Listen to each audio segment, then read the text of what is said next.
দৈত্য ও জেলে। এক নদীর ধারে বাস করত এক গরিব জেলে। সে প্রতিদিন নদীতে 5 বার করে জাল ফেলত।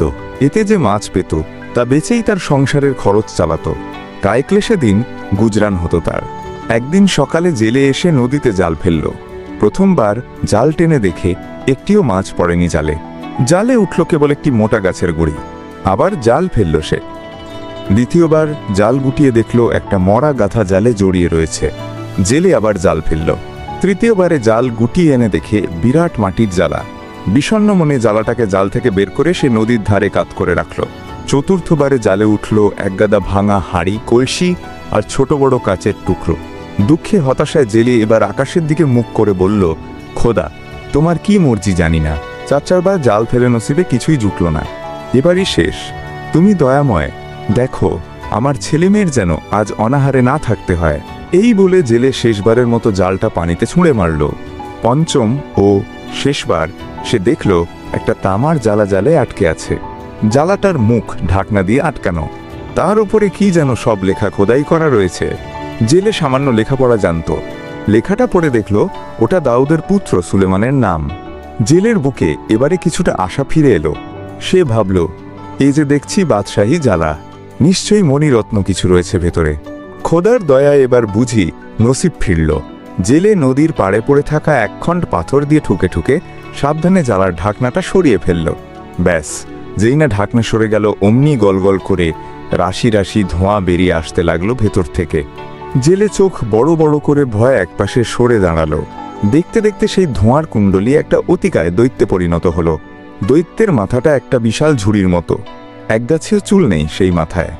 আগুনের গোলার মতো ভয়ঙ্কর দুটি চোখ আর মুখে শ্বেত পাথরের টুকরোর মতো দাঁত। দৈত্য বলল, সুলেমান ছাড়া আমি দুনিয়ার কাউকে পরোয়া করি না, কারণ আল্লাহর পয়গম্বর স্বয়ং সুলেমান। একটু থেমে দৈত্য হাত জোড় করে আকাশের দিকে তাকিয়ে বিনীতভাবে বলল, মেহেরবান সুলেমান, দোহাই তোমার, আমাকে মেরে ফেলো না। আমি এক মুহূর্তের জন্য আর তোমার কথার অবাধ্য হব না। যা হুকুম করবে নত শিরে তাই তামিল করব। জেলে দৈত্যের কথা শুনে ততক্ষণে কিছুটা সামলে নিয়েছে নিজেকে। সাহস করে বলল, হে দৈত্য, বাদশাহ সুলেমানের ভয়ে তুমি অমন কুঁকড়ে যাচ্ছ। সুলেমান তো 1800 বছর আগে এ দুনিয়ার মায়া কাটিয়ে বেহেশতে চলে গেছেন। তুমি কি এমন অন্যায় কাজ করেছিলে যার জন্য সুলেমান তোমাকে জ্বালাটার মধ্যে পুড়ে রেখেছিলেন? জেলের কথা শুনে দৈত্য হা হা করে এমন জোরে হেসে উঠল যে শব্দে জেলের কানে তালা লেগে যাবার অবস্থা হলো।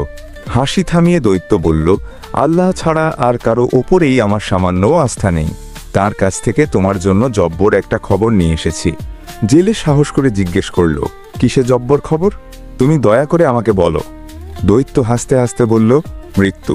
তোমার খবর, আর সেই মৃত্যু হবে এক ভয়ঙ্কর উপায়ে। মৃত্যুর কথা শুনে ভয়ে জেলের মুখ শুকিয়ে গেল। কার মৃত্যু? আমার মৃত্যু কেন? সে কাঁপতে কাঁপতে কোনো রকমে বলল, ভাই দৈত্য, আমি তো কোনো অন্যায় কাজ করিনি।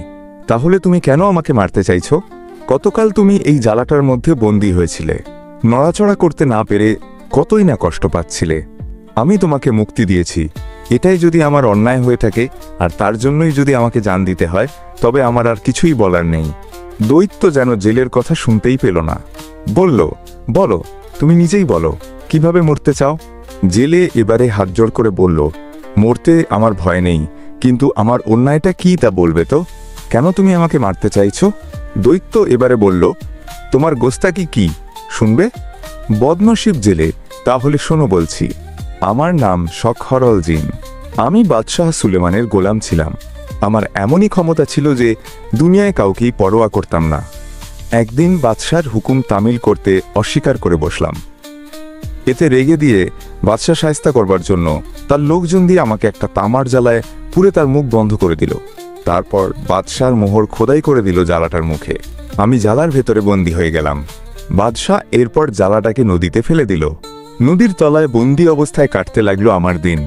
একদিন শপথ করলাম, যদি 4 বছরের মধ্যে কেউ আমাকে এ বন্দিদশা থেকে মুক্তি দেয়, তবে তাকে আমি অগাধ ধনরত্ন দিয়ে খুশি করব। কিন্তু আমার এমনই দুর্ভাগ্য যে কেউ আমাকে মুক্তি দিল না। নদীর তলায় এক এক করে 400 বছর বহু কষ্টে কাটল আমার। তারপর আমি আবারও শপথ করলাম যে আমাকে এই জ্বালা থেকে উদ্ধার করবে তাকে 3টি বর দেব। যা সে চাইবে তা ই পাবে। কিন্তু শয়ে শয়ে 300 বছর পার হলো, কারো দেখা পেলাম না। কেহই উদ্ধার করল না আমাকে এই সময়ের মধ্যে।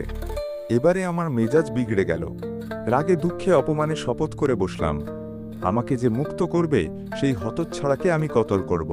শতাব্দীর পর শতাব্দী গেল, কেউ উদ্ধার করতে এলো না। এভাবেই দিন কেটে যাচ্ছিল। কত বছর কাটলো তার আর হিসেব রাখতে পারলাম না। ভাগ্যের ফলে এবারে তুমি এসে হাজির হলে, আমাকে মুক্তি দিলে।